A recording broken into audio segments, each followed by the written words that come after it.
So, as an engineer that has worked in many different kinds of industries, from oil and gas to power distribution to renewable energies to even like computer related work and like data science and data analysis, I've met a lot of different kinds of people, and some are naturally talented and are really good at what they do, and some not so much. Of course, what I say applies to everybody, not just engineers, and applies to life in general. If you have these five traits, chances are you're going to be successful. Number one, determination. So, each industry has its own complex issues that they're trying to resolve. And one of the biggest things to learn is the art of focus and perseverance. You cannot solve everything overnight or alone. If you could, then there wouldn't be a company, or it would be a company of one. So the biggest thing I learned as a young engineer was to not be afraid to try new solutions, different solutions, and attack a problem from different angles, and not to accept failure. More than being smart, it's engineering is about being determined to find a solution. It doesn't have to be the perfect solution, just a viable solution. And then you can build upon that. That is what engineering is. It's the iteration process. You try something, you improve it. Try something, get some feedback, improve it again. And it just keeps going. Iterative process. So that means failure has to become your friend. So accept failure. It's okay. Failure is when you completely give up on solving the problem. As long as you're trying, you haven't failed. You're an engineer. That's how innovation is done.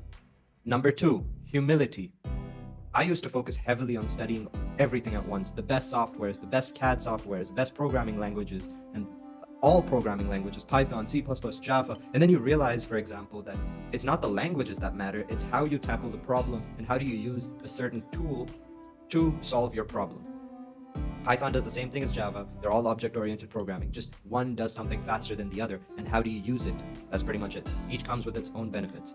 It's better to understand a higher picture of how a certain software helps you get closer to your goal and solves a certain aspect of your problem.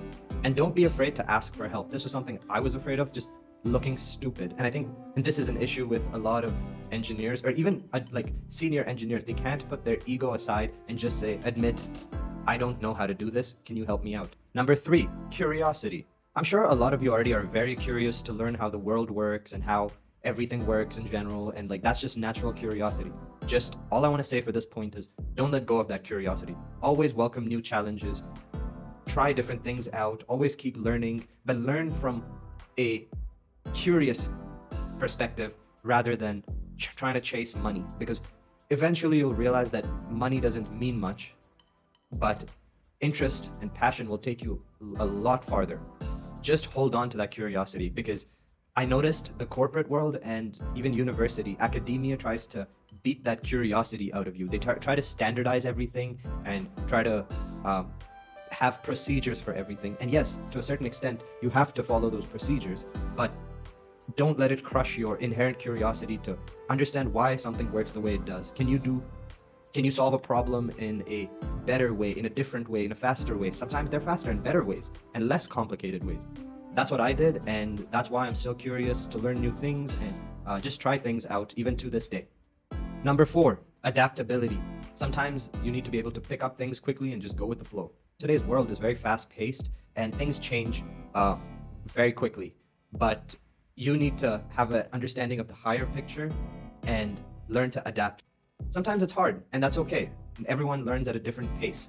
But as long as you don't give up, I think anybody can learn anything, as long as they're determined. Which goes back to number one, point number one.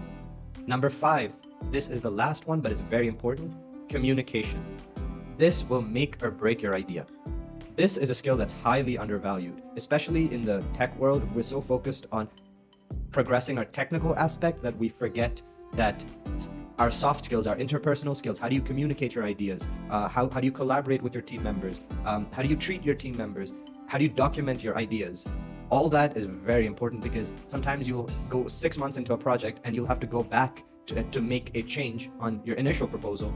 And if you had good documentation, you can do that easily. But if not, it's going to be a nightmare, trust me. And I've done this. I learned this the hard way. A great way to practice this is journal, because journaling goes from ideas in your head to on a piece of paper. And this helps you develop your own ideas and see where there are flaws before you communicate that with your team.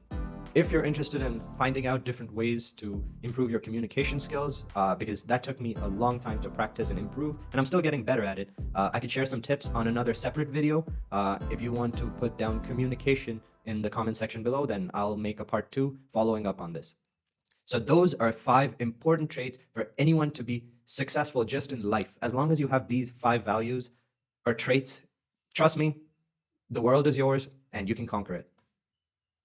See you in the next video. Bye.